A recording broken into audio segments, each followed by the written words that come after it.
तो बुलेटिन की शुरुआत करते हैं कोरोना के नए रूप से। जी हां, ओमिक्रॉन के खतरे के बीच देश के 2 सूबों के 2 स्कूलों में कोरोना विस्फोट की खबर सामने आ रही है। पश्चिम बंगाल के नादिया कल्याणी के नवोदय विद्यालय में 29 बच्चे कोरोना संक्रमित पाए गए हैं। 218 बच्चों का कल कोविड टेस्ट किया गया था, जिसमें 29 पॉजिटिव पाए गए हैं। इन बच्चों को घर भेज दिया गया है। उधर हिमाचल प्रदेश के बिलासपुर स्थित राजकीय हाई स्कूल दिलग में 23 स्कूली छात्र कोरोना पॉजिटिव पाए गए हैं। इन छात्रों को 14 दिनों के लिए होम आइसोलेट कर दिया गया है। तो कोरोना विस्फोट हुआ है इन स्कूलों में। आपको हम बता दें, जैसा कि हमने आपको बताया, सबसे पहले नादिया से खबर आई, जहां पर 29 बच्चे पॉजिटिव पाए गए हैं। इन बच्चों को घर हालांकि भेज दिया गया है। तो पश्चिम बंगाल और उसके बाद हिमाचल प्रदेश।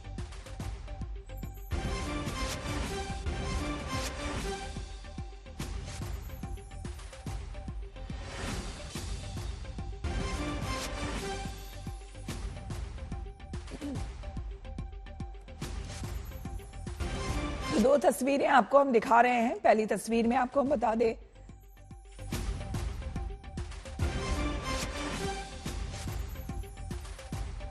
दो तस्वीरें आप देख रहे हैं। पहली तस्वीर पश्चिम बंगाल के स्कूल की देख रहे हैं आप। नादिया में यह खबर सामने आई, पश्चिम बंगाल के नादिया में स्कूल में कोरोना विस्फोट हुआ है, जहां पे 29 बच्चे पॉजिटिव पाए गए हैं। जिसके बाद कई बच्चों का यहां पर टेस्ट आपको बता दें कि किया गया, जिसमें कि कोरोना टेस्ट के बाद 29 बच्चे पॉजिटिव पाए गए हैं। लगभग 218 बच्चों का यहां पर कोरोना टेस्ट हुआ था। कोविड टेस्ट कल ही किया गया था, जिसमें कि 29 बच्चे पॉजिटिव पाए गए थे। उसके बाद खबर आई हिमाचल प्रदेश से। हिमाचल प्रदेश में भी आपको बता दें, बिलासपुर स्थित राजकीय हाई स्कूल दिलग में 23 स्कूली छात्र कोरोना पॉजिटिव पाए गए हैं। इन छात्रों को 14 दिनों के लिए होम आइसोलेट कर दिया गया है। आपको बता दें कि लगातार जब से कोरोना की खबर सामने आ रही थी, हालांकि रफ्तार मध्यम पड़ने के बाद से कई जगहों पे, कई राज्यों में स्कूल खोलने की बात शुरू हुई, और अब जैसे जैसे स्कूल खुल रहे हैं, कोरोना विस्फोट की खबरें भी सामने आ रही है।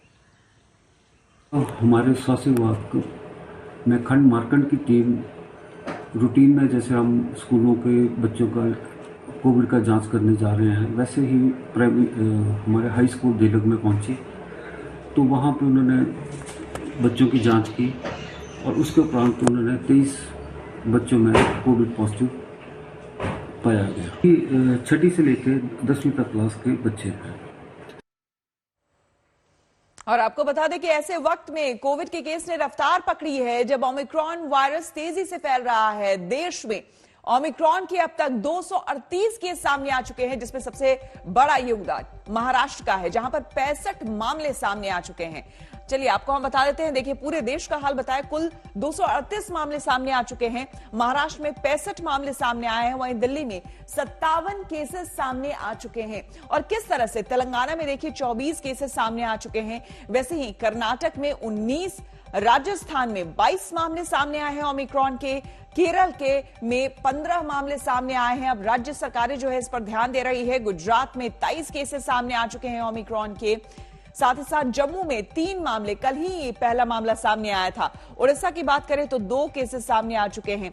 तो इसी तरह से आंध्र प्रदेश में हालांकि 1 ही मामला है, तेलंगाना में 24 मामला है, और तमिलनाडु में हालांकि 1 केस अभी तक सामने आया है। लेकिन इसी के मद्देनजर आपको बता दें, देखिए चंडीगढ़ में 1, लद्दाख में 1, अभी 1-1, 2-2 इस तरह से मामले आ रहे हैं सामने। हरियाणा में देखिए 1 मामला, उत्तर प्रदेश में हालांकि मात्र 2 मामले सामने आए हैं। लेकिन उसके बावजूद जो है सरकारों के माथे पर चिंता की लकीर इसने डाल दी है। हालात संभालने के मकसद से पीएम मोदी आज समीक्षा बैठक करने वाले हैं, जो कि अपने आप में काफी अहम बैठक होगी।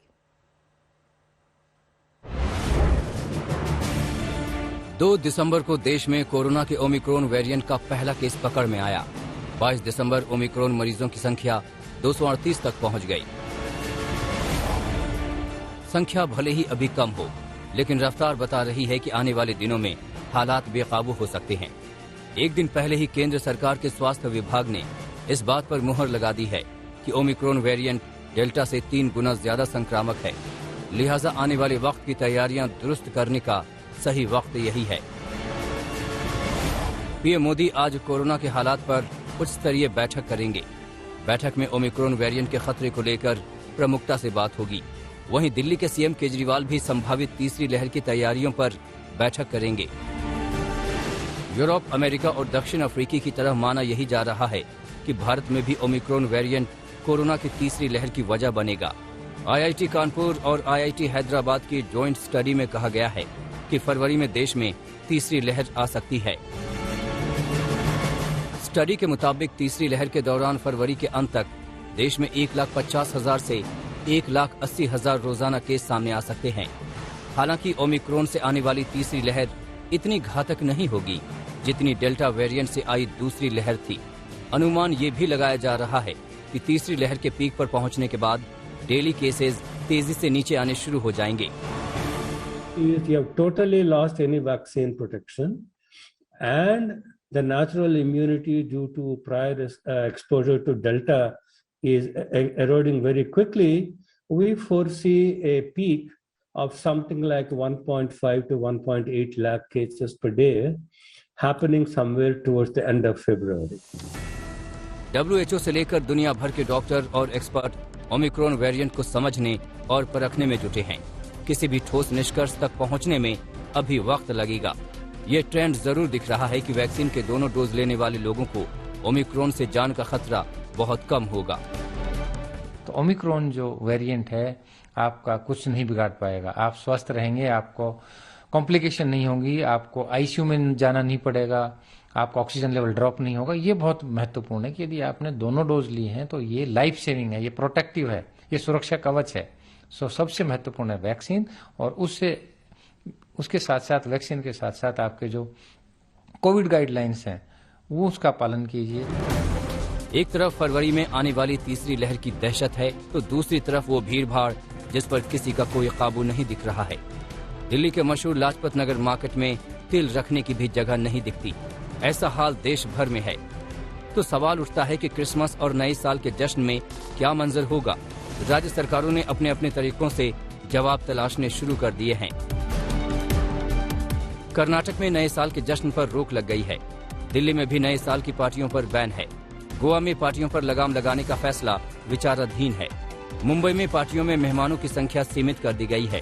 बाकी पूरे महाराष्ट्र में एक बार फिर से स्कूल बंद करने पर विचार शुरू हो गया है।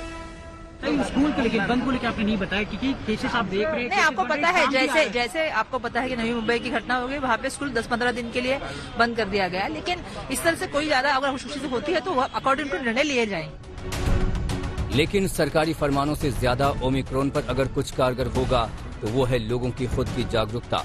दूसरी लहर का कहर देखने वाले लोगों को अपनी याददाश्त पर जोर डालना चाहिए ताकि वो मंजर फिर से न दोहराया जाए। आज तक ब्यूरो। आपको बता दें कि ओमिक्रॉन से प्रभावित राज्यों में महाराष्ट्र टॉप पर है। महाराष्ट्र में भी मुंबई में केस सबसे ज्यादा है। ऐसे में बीएमसी ने वहां वॉर रूम तैयारियां की है। देखिए ये रिपोर्ट।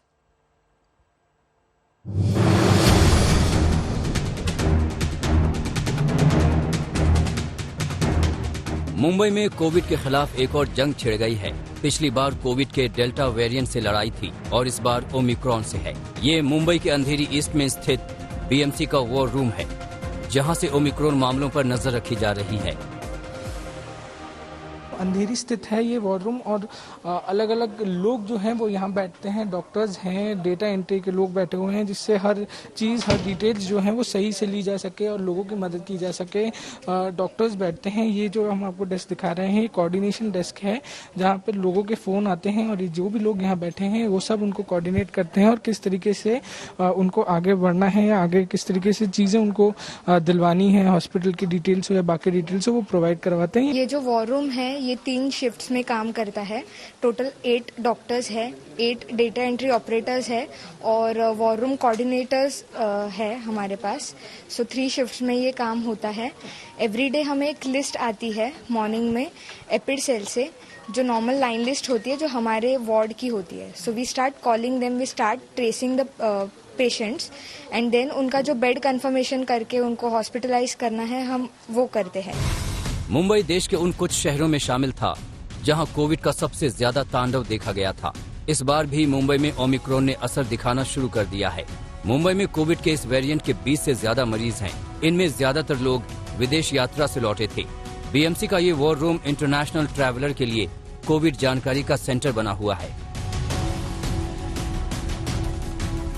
अभी जैसे इंटरनेशनल ट्रैवलर्स आ रहे हैं हमारे इधर, ओमिक्रॉन वायरस को ट्रेस करने के लिए हम लोग एवरीडे कॉल उठाते हैं। कॉल जो भी आता है कि उनकी क्वेरीज रहती है कि कहाँ से आ रहे हैं ट्रैवलर, एंड देन उसके बाद यहाँ पे आके क्या रूल्स रहेंगे, क्वारंटीन है या फिर होम क्वारंटीन है, कौन सा RT-PCR टेस्ट कराना पड़ेगा, कब कराना पड़ेगा, कितने दिन में। तो ये हम लोग क्वेरी सॉल्व करते हैं उनकी। ओमिक्रॉन की एंट्री के बाद मुंबई में कोरोना के मामले भी तेजी से बढ़े हैं। पिछले 24 घंटे में महाराष्ट्र में कोरोना के 1201 केस सामने आए हैं। इसमें अकेले 490 केस मुंबई से हैं। 7 दिन में मुंबई में कोरोना के केस दोगुने से भी ज्यादा हो गए हैं। 15 दिसंबर को मुंबई में कोरोना के 238 केस थे। 22 दिसंबर को 490 केस हो गए हैं। जाहिर है फिर से एक्स्ट्रा सावधानी की जरूरत है। कहते हैं ना, सावधानी हटी दुर्घटना घटी। पारस हरेंद्र दामा, मुंबई आज तक। ओमिक्रॉन खतरे के बीच एक अच्छी बात यह है कि इस संक्रमण से लोग गंभीर रूप से बीमार नहीं पड़ रहे हैं। दिल्ली में ओमिक्रॉन से संक्रमित पहला शख्स अब ठीक हो गया है। रांची के रहने वाले साहिल ठाकुर के तौर पर दिल्ली में ओमिक्रॉन का पहला केस दर्ज किया गया था। आज तक ने साहिल ठाकुर से बातचीत की है। दुबई में इट वाज नेगेटिव, तो 3 दिन के अंदर अंदर यहाँ आया तो वो पॉजिटिव हो गया। अभी मैंने ऑन द वे किया, फ्लाइट में ट्रांसमिट किया, एयरपोर्ट पर ट्रांसमिट किया, मुझे नहीं पता, बट समवेयर किया उसी बीच में। तो यहाँ वापस आया तो 6 को जब हुआ तो होम आइसोलेशन पे गया। होम आइसोलेशन पे गया तो 3-4-5 दिन घर पे आराम से रूम में रहा। उसके बाद गवर्नमेंट का फोन आया कि आप ओमिक्रॉन वेरिएंट हैं, आपको शिफ्ट किया जाएगा LNJP। तो गवर्नमेंट लेने आई नीचे, खुद एस्कॉर्ट किया उन्होंने 2 PCRs के साथ LNJP। वहाँ से ये 12th को 11th को कॉल आया, 12th को मॉर्निंग में 8:30 पे उन्होंने कॉल्स करने चालू कर दिए कि हम नीचे खड़े हैं। I think by 10:30 AM I was at the hospital. तो बस वहाँ से फिर 3-4 दिन वहाँ पे रहा। ठीक था, not that bad of an experience. थोड़ा सा मेंटली चैलेंजिंग था, मैंने पहले भी यही सेम चीज़ बोली थी, because of since all the sick people are there with you and you don't feel sick. I was lucky enough कि मेरे को कोई इफेक्ट नहीं हुआ। मुझे छू के चला गया शायद, बिकॉज मेरा जो वायरस काउंट होता है वो भी बहुत ज्यादा नहीं था जब मेरा टेस्ट आया था। इट वाज आई थिंक 26-27, तो विच इज मॉडरेट। आपने वैक्सीनेशन ले रखा था क्योंकि ये बहुत बड़ा फैक्टर सामने आ रहा है। डबल वैक्सीनेटेड हूँ सर मैं। आई टुक माई सेकेंड वैक्सीनेशन 9 जून को, कोवैक्सीन। ट्रांसमिशन जल्दी होता है बट ये माइल्ड है। Still this is Covid. अगर कोविड है तो आपको आइसोलेट करना है, अगर कोविड है तो आपको मास्क पहन के रखना ही है। बिकॉज अगर आपको कुछ नहीं है और आपको पता नहीं है तो आप इसको और आगे कहीं भी स्प्रेड कर सकते हो। बिकॉज मुझे नहीं पता था, ना मुझे पता लगता अगर मैं टेस्ट ना कराता तो आप कहीं भी इसको स्प्रेड तो कर ही सकते हो। और अब बात प्रधानमंत्री मोदी के काशी दौरे की। जी आज प्रधानमंत्री एक बार फिर से वाराणसी में होंगे और करीब 2100 करोड़ की सौगात बांटेंगे। वाराणसी के जरिए प्रधानमंत्री का जोर पूर्वांचल की सियासत को साधने पर होगा।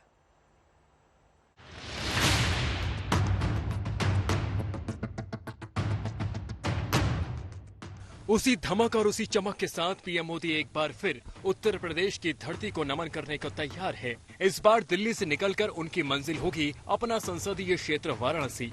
10 दिन पहले ही पीएम ने वाराणसी की कायाकल्प की झांकी पूरे देश को दिखाई थी। आज वादों और इरादों की नई फेहरिस्त लेकर वो एक बार फिर भोलेनाथ के दरबार में हाजिर होने को तैयार है। दिव्य काशी भव्य काशी के अपने मिशन को आगे बढ़ाते हुए पीएम मोदी आज ग्रामीण अर्थव्यवस्था को रफ्तार देने वाला इंजन लेकर आ रहे हैं। आज काशी के करख्यांग गांव में पीएम बनास डेयरी संकुलन की आधारशिला रखेंगे। यहां 475 करोड़ की लागत से अमूल दूध का प्लांट लगाया जाएगा। अमूल प्लांट की क्षमता प्रतिदिन 5 लाख लीटर से ज्यादा होगी। लक्ष्य ये है कि इससे पूर्वांचल के करीब 2.5 लाख दूध उत्पादकों को फायदा मिलेगा। 1.5 साल में काम पूरा होगा और स्टार्टिंग में 1.5 लाख और बाद में 1 लाख, कुल मिलाकर 2.5 लाख फैमिली तक इनका लाभ यहाँ से पहुँचेगा। शुरुआत में इस क्षेत्र में और यहाँ से आगे बढ़कर तीनों डिस्ट्रिक्ट जौनपुर, मछली शहर और वाराणसी, तीनों डिस्ट्रिक्ट में भी आगे हम किसानों के लिए काम करेंगे। किसानों के दूध की प्रोडक्टिविटी कैसे बढ़े, पशु की, उनको पूर्ते दाम कैसे मिले और उनको प्रशिक्षित करने का काम भी इनके साथ साथ हम करेंगे। अमूल दूध प्लांट के अलावा भी यूपी की जनता का दिल जीतने के लिए पीएम के पिटारे में बहुत कुछ है। काशी में पीएम मोदी को 2100 करोड़ की 27 योजनाओं की सौगात देंगे। इसमें 50 बेड वाला आयुष अस्पताल, होम्योपैथिक मेडिकल कॉलेज जैसी योजनाएं हैं। इसके अलावा यूपी के 20 लाख परिवारों को घरौनी का अधिकार पत्र भी पीएम मोदी सौंपेंगे। काशी में पीएम करीब 2.5 घंटे का वक्त बिताएंगे। जाहिर है इस दौरान लखनऊ और दिल्ली के डबल इंजन वालों की बात पर ही जोर रहेगा। डबल इंजन की सरकार ने यूपी की महिलाओं को जो सुरक्षा दी है, जो सम्मान दिया है, उनकी गरिमा बढ़ाई है, वो अभूतपूर्व है। उत्तर प्रदेश पर प्रधानमंत्री का कितना जोर है, उनके हालिया यूपी दौरे देखकर आसानी से समझा जा सकता है। दिसंबर महीने में ही आज छठी बार वो यूपी आ रहे हैं। पीएम मोदी ने 7 दिसंबर को गोरखपुर खाद कारखाने का उद्घाटन किया। 11 दिसंबर को बलरामपुर में सरयू नहर परियोजना का लोकार्पण किया। 13 दिसंबर को काशी विश्वनाथ कॉरिडोर का उद्घाटन। 18 दिसंबर को शाहजहांपुर में गंगा एक्सप्रेसवे का उद्घाटन। 21 दिसंबर को प्रयागराज में महिलाओं को सौगात। आज फिर से वाराणसी में होंगे तो 28 दिसंबर को कानपुर मेट्रो का उद्घाटन करेंगे। यूपी का ये नक्शा बताता है कि पीएम और पीएम का पूर्वांचल पर कितना जोर है। इसकी वजह यही मानी जा रही है कि बीजेपी किसान आंदोलन के चलते पश्चिमी उत्तर प्रदेश में संभावित नुकसान को पूरब से पार्टी की रणनीति पर काम कर रही है। वहीं पीएम के ऐसे धुआंधार अभियान के बीच गृह मंत्री अमित शाह भी कल यूपी पहुंच रहे हैं और कई दिनों तक यही डेरा जमाने वाले हैं। 10 दिनों में अमित शाह यूपी में 21 सभाएं और 3 रोड शो करेंगे। इस दौरान वो 140 विधानसभा क्षेत्रों तक पहुंचेंगे। शाह के दौरे ज्यादातर ओबीसी बहुल और सीटों पर होंगे। ये सारे काम गरीबों के हुए तो निषाद समाज के हुए या नहीं हुए? जोर से बोलो, हुए या नहीं हुए? मित्रों, यहां जो सरकारें चली, सपा बसपा बसपा सपा, इन्होंने जो भी आया अपनी जाति का काम किया।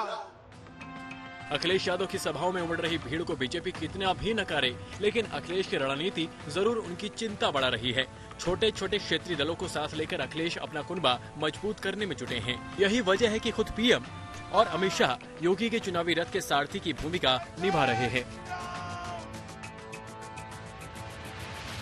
वाराणसी से रोशन जायसवाल के साथ आज तक ब्यूरो। और अब यूपी से बढ़ते हैं महाराष्ट्र की सियासत की ओर। आपको बता दें कि महाराष्ट्र के सीएम उद्धव ठाकरे की सेहत को लेकर बीजेपी ने सवाल खड़े किए हैं। बीजेपी कह रही है कि उद्धव मुख्यमंत्री पद संभालने के लिए फिट नहीं है, लिहाजा उनकी जगह किसी और को इस पद पर बैठाना चाहिए। उद्धव के बेटे आदित्य और महाराष्ट्र सरकार के दिग्गज बीजेपी के आरोपों को बेबुनियाद बता रहे हैं।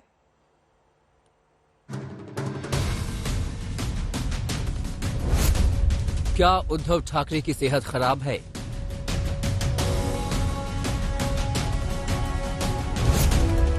क्या महाराष्ट्र में सीएम बदलने की तैयारी है?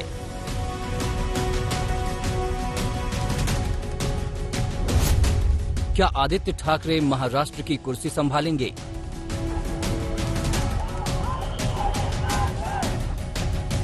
महाराष्ट्र की सियासत को लेकर ये वो सवाल हैं जिन्हें विपक्ष में बैठी बीजेपी तेजी से हवा दे रही है।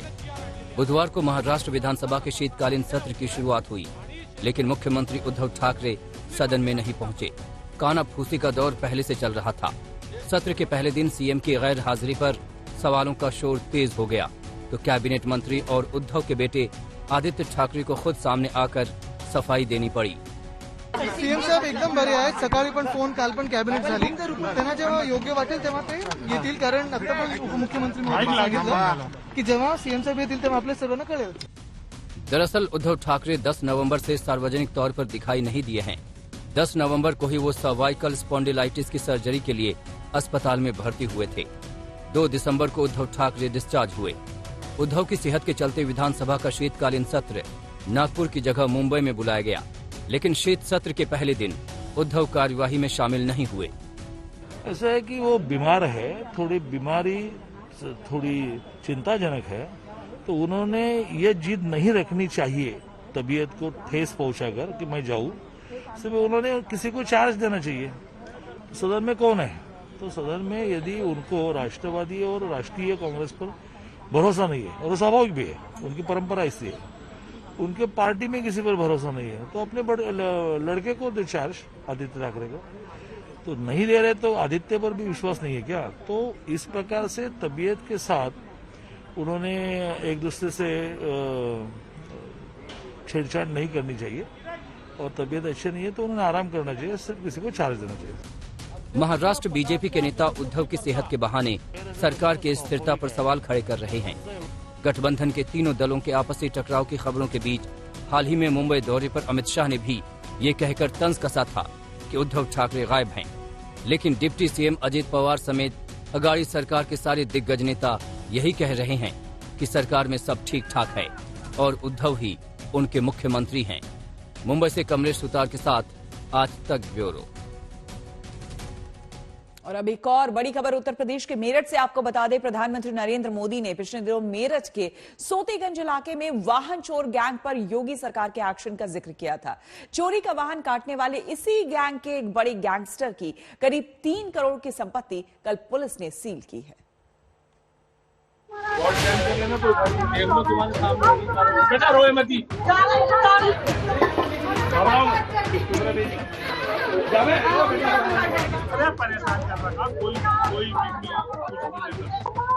ये तस्वीर मेरठ के सोतीगंज बाजार की है। कुख्यात वाहन चोर गैंग के बड़े सरगना इरफान उर्फ राहुल काला की 4 मंजिला इमारत को पुलिस सील कर रही है। इस क्षेत्र के सभी निवासी ध्यान दें। इरफान उर्फ राहुल काला जो संगठित रूप से वाहन चोरी एवं वाहन कटान जैसे गंभीर अपराध कार्य करता था, इसके ऊपर 10 से भी ज्यादा मुकदमे विभिन्न थानों में पंजीकृत थे। उत्तर प्रदेश गिरोहबंद एवं समाज विरोधी क्रियाकलाप निवारण अधिनियम के अंतर्गत इस संपत्ति को जब्त किया जाता है। मेरठ का सोतीगंज इलाका दिल्ली एनसीआर से चोरी होने वाले वाहनों की कटाई के अड्डे के रूप में कुख्यात रहा है। बताया जाता है कि चोरी की सारी गाड़ियां यहीं पहुंचती थीं और पल भर में इनके पुर्जे अलग कर दिए जाते थे। इसका जिक्र पिछले दिनों प्रधानमंत्री नरेंद्र मोदी ने भी किया था। अब सोतीगंज का एक काली बाजारी वाला बाजार बंद कर दिया गया है। भाई और बहनों, जिनको माफिया का साथ पसंद है वो माफिया की ही भाषा बोलेंगे। वाहनों की अवैध कटान की कमाई से ही इरफान करोड़ों की संपत्ति का मालिक बन बैठा था। गैंगस्टर मुकदमे में चल रही कार्रवाई के दौरान कल उसकी 3 करोड़ की संपत्ति जब्त की गई। इसमें नीचे कई सारी दुकानें कटरा है और ऊपर इसमें 3 मंजिला मकान, लगभग 3 करोड़ रुपए की संपत्ति है। इसमें इस संपत्ति के अलावा 3 वाहन और हैं इस अभियुक्त के नाम पे, जिनको और जब्त किया जा रहा है। गैंगस्टर इरफान की जिस बिल्डिंग को सील किया गया उसमें कई किराएदार थे। पुलिस जब बिल्डिंग सील करने पहुंची तो महिलाओं ने विरोध करना शुरू कर दिया। कुछ महिलाएं रोती भी नजर आईं। घर से बेघर होगा तो रोगा नहीं इंसान। कहाँ जा रहे हैं आप लोग? कहाँ जाएंगे? इनके कोई घर ही नहीं है। कब से रहते हैं? बहुत टाइम से रहना, कोई घर ही नहीं है इनके। हालांकि पुलिस का कहना है कि उन्हें मकान खाली करने का नोटिस दिया गया था। और 1 दिन पहले नोटिस दिया गया है कि यह संपत्ति के जब्त का आदेश पारित हो गया है और संपत्ति को खाली कर दिया जाए, जिसका अनुपालन उन्होंने नहीं किया। आज इस वजह से इनको यहाँ छूट दो। वाहनों की कटाई के लिए कुख्यात सोतीगंज बाजार से पुलिस अब तक 55 करोड़ से अधिक की संपत्ति जब्त कर चुकी है। फिलहाल इरफान उर्फ राहुल काला जेल में बंद है। उस्मान चौधरी, मेरठ, आज तक। तो एक तरफ अपराधियों के खिलाफ यूपी में एक्शन हो रहे हैं, दूसरी तरफ अपराधी भी अपनी तरफ से पुलिस को चुनौती देने से बाज नहीं आ रहे।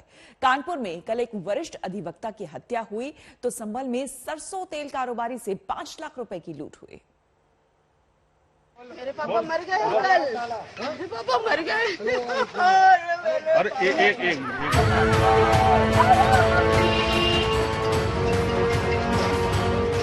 जब जोर शोर से ये दावा किया जा रहा था कि यूपी में अपराधियों के दिन लद गए, लेकिन कानपुर के नवाबगंज इलाके में एक वरिष्ठ वकील की उन्हीं के घर के बाहर हत्या कर गुंडों ने सनसनी फैला दी।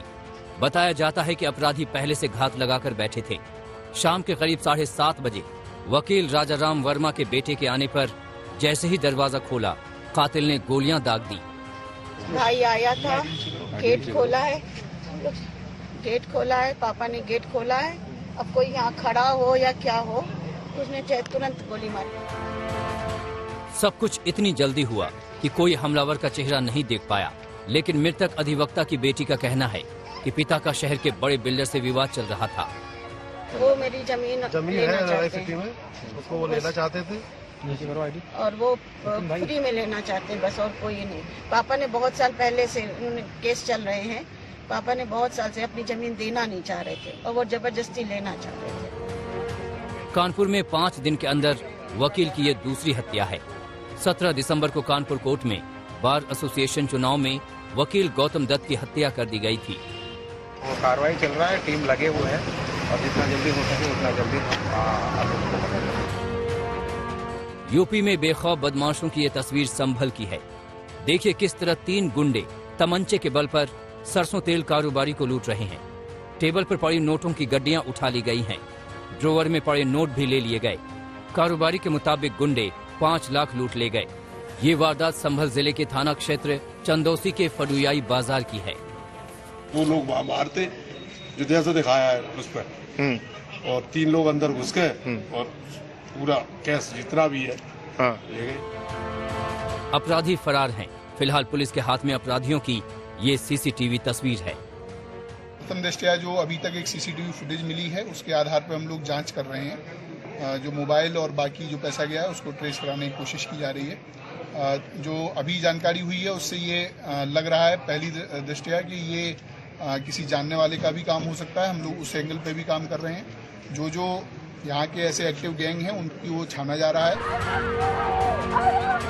यूपी में योगी सरकार के आने के बाद से अपराधियों पर ताबड़तोड़ कार्रवाई हुई है। कई इनामी बदमाश मारे जा चुके हैं, कई सलाखों में हैं। लेकिन इस तरह की वारदात कर अपराधी पुलिस को चुनौती देने से बाज नहीं आते।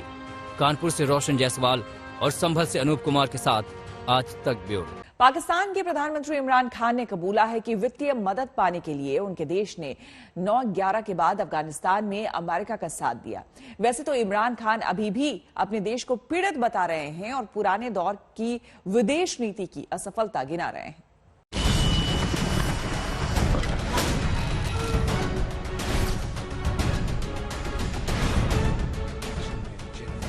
2001 में आतंकवाद के खिलाफ पाकिस्तान की कथित लड़ाई तत्कालीन हुक्मरान परवेज मुशर्रफ के ऐसे दावे के साथ शुरू हुई थी।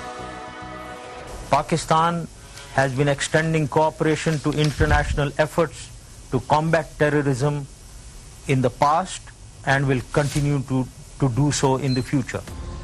2021 में आतंकवाद के खिलाफ पाकिस्तान की कथित लड़ाई की पोलपट्टी मौजूदा प्रधानमंत्री इमरान खान के बयान से सामने आई है। इमरान खान का कबूलनामा है अफगानिस्तान में अमेरिका का साथ पाकिस्तान ने डॉलर के लिए दिया। वैसे इमरान खान का यह बयान अभी क्यों आया, आइए समझने की कोशिश करते हैं। इमरान खान के नेतृत्व में पाकिस्तान अब कंगाली के कगार पर है। अर्जेंटीना के पाकिस्तानी दूतावास के हैंडल से इंस्टाग्राम पोस्ट में लिखा गया, हम JF-17 डील को गंवा सकते हैं। पाकिस्तान में राजनीतिक विकल्प पाकिस्तान पर भरोसे और विश्वसनीयता को फिर दिला सकता है।